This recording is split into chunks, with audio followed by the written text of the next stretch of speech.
I'm okay, I'm fine. Kincana, Kincana, teng neng neng neng neng. Ku menahan rasa sakit, rasa sakit. Few moments later.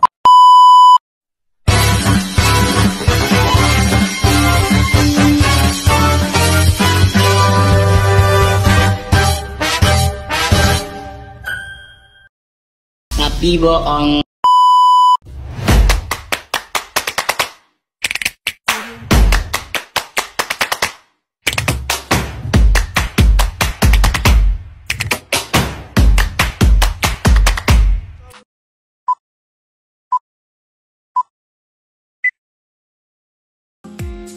Perkenalkan, nama saya Sherly Mulyani, NIM 2302131778. Izinkan saya untuk menjelaskan kritik ekonomi Islam terhadap sistem konvensional.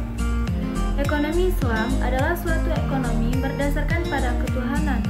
Ada suatu perbedaan pokok di dalam paradigma antara ekonomi Islam dan ekonomi konvensional. Ekonomi yang konvensional memandang suatu ilmu pengetahuan sebagai suatu yang sekular, bahwa kebebasan ekonomi Islam dibangun didasarkan pada prinsip religius. Sistem ekonomi Islam membedakan antara diskusi ekonomi dari sudut pandang produksi barang-barang dan jasa tercakup di diskusi ekonomi, dan diskusi ekonomi dari sudut pandang secara untuk mendapatkan, untuk menggunakan, dan untuk mendistribusikan barang-barang tersebut. Jasa tercakup di diskusi sistem ekonomi. Sistem ekonomi yang konvensional membuat diskusi ekonomi dan sistem ekonomi sebagai suatu unit tidak dapat dipisahkan. Kata kunci ilmu ekonom, sistem ekonom, ekonom Islam. Sistem ekonomi Islam adalah sebuah sistem ekonomi yang terpancar dari akidah Islamiyah. Islam sengaja diturunkan oleh Allah Subhanahu wa Ta'ala untuk seluruh umat manusia, sehingga ekonomi Islam akan bekerja sekuat tenaga untuk mewujudkan kehidupan yang baik dan sejahtera bagi manusia. Tetapi hal ini bukanlah sebagai tujuan akhir, sebagaimana dalam sistem ekonomi yang lain. Ekonomi Islam bertitik tolak dari Allah Subhanahu wa Ta'ala dan memiliki tujuan akhir pada Allah, juga kepada Allah. Sebagai ekonomi yang bertuhan, maka ekonomi Islam meminjam istilah dari Ismail Al-Farabi, mempunyai sumber nilai-nilai normatif, imperatif sebagai acuan yang mengikat. Dan berdasarkan kepada aturan Allah, setiap perbuatan manusia mempunyai nilai moral dan ibadah.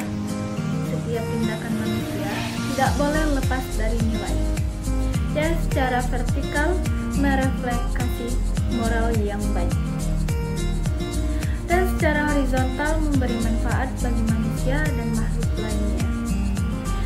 Nilai-nilai moral seamanah lapang dada, lebar tangan, dan murah hati ditegaskan dalam hadis riwayat Imam Al-Bukhari dan Muslim sebagai persyarat bagi pelaku ekonomi untuk mendapatkan rahmat Ilahi,